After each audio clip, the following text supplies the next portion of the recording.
ഈശോമിശിഹായ്ക്ക് സ്തുതിയായിരിക്കട്ടെ. ഞാൻ മാണിപ്പറമ്പലച്ചൻ. ഞാനിപ്പോൾ ജർമ്മനിയിൽ നിന്നാണ് നിങ്ങളോട് സംസാരിക്കുന്നത്.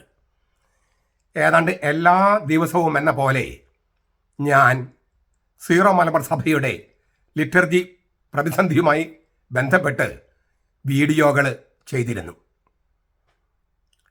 ഞാൻ എടുത്ത ആ നിലപാട് എത്രയോ ശരിയാണ് എന്ന് സ്ഥിരീകരിച്ചുകൊണ്ട് വീണ്ടും കർമ്മല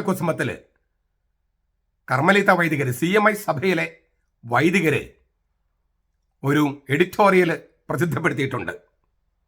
2024 ഒക്ടോബർ മാസത്തിലെ ഈ മാസത്തിലെ എഡിറ്റോറിയൽ എനിക്ക് വളരെയേറെ സന്തോഷവും സംതൃപ്തിയും നൽകുന്ന ഒരു എഡിറ്റോറിയലാണിത്. മുൻപും കർമ്മല ഇതുപോലെ ശക്തമായ നിലപാടെടുത്തിട്ടുണ്ട്. CMI സന്യാസമൂഹത്തിലെ അംഗങ്ങൾ ശക്തമായ നിലപാടെടുത്തിട്ടുണ്ട്. ഞാൻ പറഞ്ഞല്ലോ, എല്ലാ ദിവസവും എന്ന പോലെ ഞാൻ പറയുന്ന കാര്യങ്ങൾ ശക്തമായ വാക്കുകളിൽ അഭിവന്യ തട്ടിൽ പിതാവിനെ ഓർമ്മപ്പെടുത്തുന്ന ആ എഡിറ്റോറിയലിലെ പ്രധാനപ്പെട്ട ചില കാര്യങ്ങൾ നിങ്ങൾ വായിച്ചു കാണും. നിങ്ങളുടെ ശ്രദ്ധയിൽപ്പെടുത്താൻ ഞാൻ ആഗ്രഹിക്കുകയാണ്. അഭിവന്യ പിതാവേ പറയാതെ വയ്യ, അങ്ങനെയാണ് തലവാചകം. കർമ്മല കുസുമത്തിൽ അഭിവന്യ മേജർ ആർച്ച് ബിഷപ്പ് അഭിവന്യ മാർ റാഫേൽ തട്ടിൽ പിതാവിനെ സംബുദ്ധി ചെയ്തിട്ടുള്ള എഡിറ്റോറിയൽ അഭിവന്യ പിതാവേ പറയാതെ വയ്യ. സീറോ മലബാർ സഭയുടെ പിതാവും തലവനുമായ major archbishop Mar Raphael Thattil പിതാവേ, അങ്ങ് കൈയാളുന്ന സ്ഥാനത്തോടുള്ള എല്ലാ ആദരവുകളോടും സ്നേഹത്തോടും ബഹുമാനത്തോടും കൂടി ഏതാനും ചില കാര്യങ്ങൾ അങ്ങയോട് ഉണർത്തിക്കുവാൻ ആഗ്രഹിക്കുന്നു. ചിലപ്പോഴെങ്കിലും ചിലരെന്നോട് ചോദിച്ചിട്ടുണ്ട്, അച്ഛനത് സോഷ്യൽ മീഡിയയിൽ പറയാതെ നേരിട്ട് ഫോൺ വിളിച്ചാൽ പറഞ്ഞാൽ പോരെ? അങ്ങനെ പറഞ്ഞാൽ പോരല്ലോ. ഇത് എല്ലാ വിശ്വാസികളുടെയും ആഗ്രഹമാണ്. സീറോ മലബാർ സഭയിലെ മാത്രമല്ല, കത്തോലിക്കരുടെ മാത്രമല്ല, ക്രിസ്ത്യാനികളുടെ മാത്രമല്ല, അന്യമതസ്ഥരുടെയും ആഗ്രഹമാണ്. എനിക്ക് തെളിവുകളുണ്ടെന്ന് പറയാൻ. അത് മാണിപ്പറമ്പിലച്ഛനോ ഈ CMI സന്യാസ സമൂഹത്തിലെ അച്ഛന്മാരോ ഫോൺ വിളിച്ച് പ്രൈവറ്റായിട്ട് പറയേണ്ട കാര്യമല്ല. ഇനി അങ്ങനെ പറയാമെന്ന് വിചാരിച്ചാലും അവർ ഫോൺ എടുക്കണമെന്ന് നിർബന്ധമില്ല. ഈ പുറത്തേക്ക് പറയുന്ന വാചകടിയൊന്നും അനുദിന ജീവിതത്തിൽ ഉണ്ടാകണമെന്നില്ല. നിങ്ങൾക്കെന്നെ തിരുത്താം, നിങ്ങൾക്കെന്നെ എപ്പോഴും വേണം വിളിക്കാമെന്നൊക്കെ പ്രസംഗത്തിൽ പറയാം. പക്ഷെ അതൊന്നും സംഭവിക്കണമെന്നില്ല. മാത്രമല്ല, ഇതൊരു ഒരു പ്രൈവറ്റ് കാര്യമല്ല. മൊത്തത്തിൽ എല്ലാവർക്കും അറിയാവുന്ന ഒരു കാര്യമാണ്. അതുകൊണ്ട് അത് പരസ്യമായിട്ട് തന്നെയാണ് വേണ്ടത്, തുറന്ന കത്താണ് വേണ്ടത്. സീറോ മലബാർ സഭയുടെ മേജർ ആർച്ച് ബിഷപ്പായി അങ്ങ് സ്ഥാനമേറ്റിട്ട് മാസങ്ങളാകുന്നു. അഭിവന്യ കർദിനാൾ മാർ ജോർജ് ആലഞ്ചേരി പിതാവ് രാജിവെക്കാൻ ഇടയായ സാഹചര്യത്തിൽ അങ്ങ് ഈ സ്ഥാനത്തേക്ക് തിരഞ്ഞെടുക്കപ്പെട്ടു. സീറോ മലബാർ സഭയുടെ എറണാകുളം അങ്കമാലി അതിരൂപതയിൽ വിശുദ്ധ കുർബാനയുടെ അർപ്പണവുമായി ബന്ധപ്പെട്ട് നിലനിൽക്കുന്ന പ്രശ്നങ്ങളിൽ അങ്ങ് സജീവമായി ഇടപെട്ട് പരിഹാരം കാണുമെന്ന് സീറോ മലബാർ വിശ്വാസികൾ വിശ്വസിച്ചു പോയി. പ്രശ്നങ്ങൾ പരിഹരിക്കാൻ അങ്ങ് മുന്നിട്ടിറങ്ങുമെന്ന് പല അവസരങ്ങളിലും, വിശേഷിച്ച് ഏറ്റവും ഒടുവിൽ നടന്ന സിനഡ് സമ്മേളനത്തിലും അങ്ങ് പ്രഖ്യാപിച്ചിരുന്നു. പക്ഷേ നാളിതുവരെ അങ്ങയുടെ ഭാഗത്തു നിന്നും ഒരു കാൽവെപ്പ് ഇക്കാര്യത്തിൽ ഉണ്ടാകുന്നില്ലല്ലോ എന്നോർക്കുമ്പോൾ സീറോ മലബാർ സഭയുടെ വിശ്വാസികളുടെ ഭാഗത്തു നിന്നും ഉയർന്നു വരുന്ന ചോദ്യങ്ങളുടെയും സംശയങ്ങളുടെയും വെളിച്ചത്തിൽ ഞങ്ങളുടെ സങ്കടങ്ങൾ അങ്ങയുടെ സമക്ഷം സമർപ്പിക്കുകയാണ്. അങ്ങയെ വിമർശിക്കുകയോ കുറ്റപ്പെടുത്തുകയോ അല്ല. അങ്ങ് സീറോ മലബാർ സഭയുടെ എല്ലാ രൂപതകളിലും ഇടവകളിലും സന്യാസ സമൂഹങ്ങളിലുമൊക്കെ സന്ദർശനം നടത്തുകയും സ്വീകരണങ്ങൾ ഏറ്റുവാങ്ങുകയും ചെയ്യണമെന്ന് തന്നെയാണ് ഞങ്ങളുടെ ആഗ്രഹം. സഭാപിതാവ് എന്ന നിലയിൽ അങ്ങേക്ക് അതിന് അവകാശമുണ്ട്, ഉത്തരവാദിത്തമുണ്ട്. പക്ഷേ ഇപ്പോൾ എറണാകുളം അങ്കമാലി അതിരൂപതയിൽ വളരെ ഗൗരവമായ പ്രശ്നങ്ങൾ നിലനിൽക്കുമ്പോൾ അവ പരിഹരിക്കാൻ നിയോഗിക്കപ്പെട്ട ഉത്തരവാദിത്തമുള്ള അങ്ങ് സ്വീകരണങ്ങൾ ഏറ്റുവാങ്ങി നടന്നാൽ ഈ പ്രശ്നങ്ങൾക്ക് ആരാണ് പരിഹാരം കാണുക? വിശ്വാസികളായ ഞങ്ങൾ അംഗങ്ങളായിരിക്കുന്ന സീറോ മലബാർ സഭയിലെ എറണാകുളം അങ്കമാലി അതിരൂപതയിലെ വിശ്വാസികളും ഞങ്ങളുടെ ഭാഗം തന്നെയല്ലേ? സീറോ മലബാർ സഭാ ശരീരത്തിലെ ഒരു അവയവത്തിന് മുറിവേൽക്കുമ്പോൾ, വേദനിക്കുമ്പോൾ ഞങ്ങൾ എല്ലാവർക്കുമല്ലേ മുറിവേൽക്കുന്നതും വേദനിക്കുന്നതും. അങ്ങ് സ്ഥാനമേറ്റ് നാളിതുവരെയും എറണാകുളം അങ്കമാലി അതിരൂപതയിലെ വൈദികരോടോ വിശ്വാസികളോടോ എന്തെങ്കിലും ഒരു ചർച്ചയ്ക്ക് തയ്യാറാവാത്തത് വിശ്വാസികളെ ഞങ്ങളെ ഏറെ ദുഃഖിപ്പിക്കുന്ന കാര്യമാണ്. ചർച്ച എന്ന് പറഞ്ഞാൽ ഞാനൊന്ന് എഡിറ്റോറിയലിന് ഒരു അഡീഷണൽ എലമെന്റ് പറയുകയാണ്. ചർച്ച എന്ന് പറഞ്ഞാൽ മാർപ്പാപ്പയും മെത്രാൻ സിനഡും പരിശുദ്ധ സിംഹാസനവും തീരുമാനിച്ച കാര്യത്തിൽ വെള്ളം ചേർക്കുക എന്നല്ല, മറിച്ച് ഇതെങ്ങനെ നടപ്പാക്കാമെന്ന കാര്യമാണ് ചർച്ച ചെയ്യേണ്ടത്.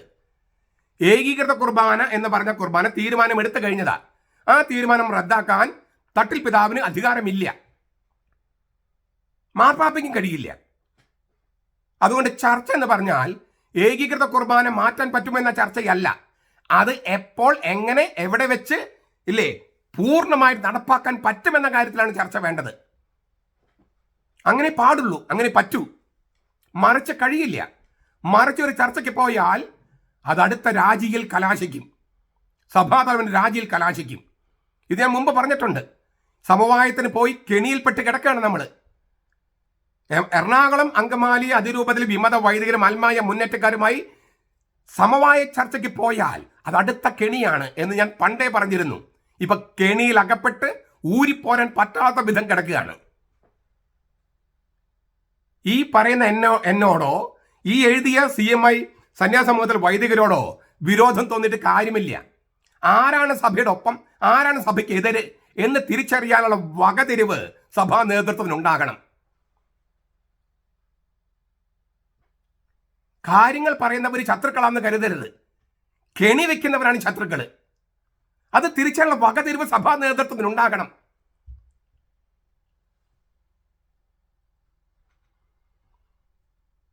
പ്രശ്നങ്ങൾക്ക് പരിഹാരം കണ്ടതിന് ശേഷം സ്വീകരണങ്ങൾക്ക് ഇറങ്ങി പുറപ്പെട്ടിരുന്നെങ്കിൽ ഏറെ വർദ്ധിച്ച സന്തോഷത്തോടെ സഭാസമൂഹം അങ്ങേക്ക് സ്വീകരണങ്ങൾ നൽകുമായിരുന്നു. പ്രശ്നങ്ങൾക്ക് പരിഹാരം കണ്ടോ ഇല്ലയോ എന്നതിനേക്കാൾ നിർഭയനായി പ്രശ്നങ്ങൾ പരിഹരിക്കുവാൻ അങ്ങ് ഇറങ്ങി പുറപ്പെട്ടു എന്ന് കേൾക്കുന്നതാണ് ഞങ്ങൾ കാത്തിരുന്നത്. എറണാകുളം അങ്കമാലി അതിരൂപതയിലെ ഏതെങ്കിലും പള്ളികളിൽ അങ്ങ് ഒരു ദിവ്യബലി അർപ്പിച്ചെങ്കിലെന്ന് ഞങ്ങൾ ആഗ്രഹിച്ചു പോയി. പൂട്ടിക്കിടക്കുന്ന ബസിലിക്ക തുറക്കാനുള്ള നടപടികൾ അങ്ങ് സ്വീകരിക്കുമെന്ന് ഞങ്ങൾ ആഗ്രഹിച്ചു. സീറോ മലബാർ സഭയുടെ പ്രശ്നകലുഷിതമായ ഈ അവസരത്തിൽ അങ്ങയെ സഭയുടെ ഒരു അലങ്കാരം എന്നതിനേക്കാൾ മുൾക്കിരീടം ചൂടി നിൽക്കുന്ന തലവനായി കാണാനായിരുന്നു ഞങ്ങൾ ആഗ്രഹിച്ചത്. മെത്രാമരുടെ സിനഡ് ഒന്നിച്ചെടുത്ത തീരുമാനങ്ങളും മേജർ ആർക്കി എപ്പിസ്കോപ്പൽ അസംബ്ലി ഒന്നിച്ചെടുത്ത തീരുമാനങ്ങളും നടപ്പാക്കാൻ ഇറങ്ങേണ്ടത് അങ്ങ് തന്നെ ആയിരുന്നില്ലേ തട്ടിൽ പിതാവേ? എല്ലാ രൂപതകളും സന്ദർശിച്ച് അവസാനം അങ്ങ് തിരികെ എത്തുമ്പോൾ സഭയുടെയും രൂപതയുടെയും സ്ഥിതി എന്തായിരിക്കുമെന്ന് ഊഹിക്കാൻ പറ്റുമോ? അങ്ങയുടെ മുൻഗാമിയായിരുന്ന കർദിനാൾ വർക്കി മാർ വിധേയത്തിൽ പിതാവ് പറയുന്നത് പോലെ ചാവറയച്ചന്റെ ശക്തവും ധീരമായ നിലപാടില്ലായിരുന്നുവെങ്കിൽ മാർ തോമസ് ലീഹായിൽ സ്ഥാപിതമായ കേരളത്തിലെ വ്യക്തിസഭ സീറോ മലബാർ സഭ ഇല്ലാതാവുകയോ വഴിതെറ്റി പോവുകയോ ചെയ്യുമായിരുന്നു എന്ന ചരിത്ര വസ്തുത നാം പ്രത്യേകം സ്മരിക്കേണ്ടിയിരിക്കുന്നു. റോസ്കോസ് ശീഷ്മക്കാലത്ത് ശീഷ്മയെ ഉന്മൂലനം ചെയ്യാൻ ചാവറയച്ചൻ ഇറങ്ങിപ്പുറപ്പെട്ടതിന്റെ ചരിത്രത്തെ അനുസ്മരിച്ചാണ് വിധേയത്തിൽ പിതാവ് ഇങ്ങനെയൊരു അഭിപ്രായം പറഞ്ഞത്. സീറോ മലബാർ സഭയുടെ ആദ്യത്തെ വികാരി ജനറലായിരുന്ന ചാവറ പിതാവ് ഇരുന്ന കസേരയിൽ ഇരിക്കുന്ന അങ്ങും അതേ ധൈര്യത്തോടു കൂടി സഭയെ നയിക്കേണ്ടതല്ലേ? റോക്കോസിനെതിരെ പോരാടിയ ചാവറയച്ചൻ വിശ്വാസികൾക്ക് നൽകിയ സർക്കുലറിൽ പറയുന്നത് പോലെ ഇങ്ങനെയുള്ളവരുടെ കൈകളാൽ, അതായത് ശീഷ്മയ്ക്ക് നിന്നവരുടെ കൈകളാൽ രക്തസാക്ഷിത്വം വരിക്കേണ്ടി വന്നാൽ പോലും അത് ദൈവത്തിന്റെ വലിയ ദാനമായി കണ്ട് നിരന്തരം അതിന് തയ്യാറായിരിക്കുക. നല്ല തലവന്മാരെ നിയമങ്ങളുടെ ക്രമങ്ങൾ വിശദീകരിക്കാനല്ല, അതിനെ അനുസരിക്കുവാനും മാത്രമേ തമ്പുരാൻ അവരെ നിയമിച്ചിരിക്കുന്നത്. നല്ല തലവനാകണമെന്നുണ്ടെങ്കിൽ നിയമം കൽപ്പിക്കും വണ്ണം എല്ലാ കാര്യത്തിലും തലവൻ മുമ്പിൽ പുറപ്പെടുകയും പ്രവർത്തിച്ച് പഠിപ്പിക്കുകയും വേണം. എന്നാൽ തലവൻ എന്ന വേല മധുരമുള്ളതല്ല.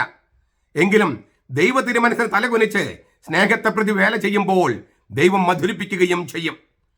നശിച്ചുപോയ സഭകളൊക്കെയും തലവന്മാരുടെ സൂക്ഷ്മക്കേട് കാരണമായിട്ടത്രേ നശിച്ചു പോയത്.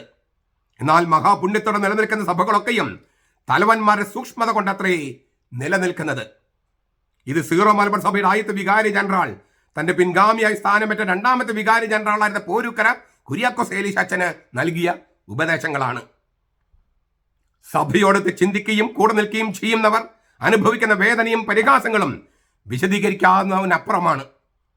പ്രശ്നങ്ങൾ പരിഹരിക്കേണ്ട നേതാവ് പ്രശ്നങ്ങളുടെ നേരെ മുഖം തിരിച്ച് സ്വീകരണങ്ങൾ ഏറ്റുവാങ്ങി നടക്കുവാൻ കാട്ടുന്ന തത്രപ്പാട് വിശ്വാസികളുടെ ഇടയിൽ കടുത്ത വേദനയ്ക്ക് കാരണമാകുന്നു. ആലഞ്ചേരി പിതാവ് രാജിവെക്കേണ്ട സാഹചര്യത്തിലാണ് അങ്ങ് സ്ഥാനം സ്വീകരിച്ചതെങ്കിൽ ആ പ്രതിസന്ധികളെ തരണം ചെയ്യാൻ അങ്ങ് ഇറങ്ങി പുറപ്പെടുമെന്ന് ഞങ്ങൾ വിശ്വസിച്ചു പോയി. സുവിശേഷത്തിൽ പറയുന്നത് പോലെ നിലവിലിരിക്കുന്ന അധികാരങ്ങൾ ദൈവത്താൽ സ്ഥാപിതമാണ്. ദൈവത്തിൽ നിന്നല്ലാതെ അധികാരമില്ല. അധികാരത്തെ ധിക്കരിക്കുന്നവർ ദൈവിക സിംഹാസനത്തെയാണ് ധിക്കരിക്കുന്നത്. റോമാലേഖനം 13:1. അധികാരത്തിൽ ഇരിക്കുന്നവനും അധികാരത്തിൽ കൊണ്ട് ദൈവം സ്ഥാപിച്ച അധികാരത്തെ ഫലപ്രദമാണം വിനിയോഗിക്കാത്തവനും അധികാരത്തെ ധിക്കരിക്കുകയാണ്. മൂഢന്മാരായ മനുഷ്യരുടെ അജ്ഞത ഈ അധികാരികൾ നിശബ്ദമാക്കണമെന്നതല്ലേ ദൈവഹിതം? പാമ്പുകളുടെയും തേളുകളുടെയും ശത്രുവിന്റെ സകല ശക്തികളുടെയും മീതെ ചവിട്ടി നടക്കാൻ നിങ്ങൾക്ക് ഞാൻ അധികാരം നൽകിയിരിക്കുന്നു, ഒന്നും നിങ്ങൾ ഉപദ്രവിക്കില്ല. ലൂക്ക 12:14. യേശു നൽകിയ അധികാരമല്ലേ അങ്ങേക്ക് നൽകപ്പെട്ടിരിക്കുന്നത്? അതുകൊണ്ട് തീത്തോസിനോട് പൗലോസ് പറഞ്ഞതുപോലെ തികഞ്ഞ അധികാരത്തോടെ അങ്ങ് ജനങ്ങളെ ഉത്ബോധിപ്പിക്കുകയും ശാസിക്കുകയും ചെയ്യുക. നടപടികൾ എടുക്കുക. ഏകീകൃത കുർബാന അർപ്പിക്കാൻ വേണ്ട നടപടികൾ എടുക്കുക.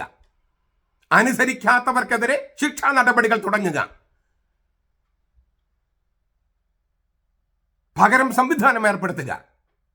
സഭയ്ക്ക് കഴിയും. അതിന്റെ കെൽപ്പുണ്ട്, ശക്തിയുണ്ട്, ആൾബലമുണ്ട്, ദൈവത്തിന്റെ കൃപയുണ്ട്, പരിശുദ്ധാത്മാവിന്റെ അഭിഷേകമുണ്ട്. ദൈവം അനുഗ്രഹിക്കട്ടെ. നമ്മുടെ കർത്താവ് ഈശോ മിശിഹായുടെ കൃപയും പിതാവായ ദൈവത്തിന്റെ സ്നേഹവും പരിശുദ്ധാത്മാവിന്റെ സഹവാസവും നാം എല്ലാവരോടും കൂടി ഉണ്ടായിരിക്കട്ടെ, ഇപ്പോഴും എപ്പോഴും എന്നേക്കും. ആമേൻ.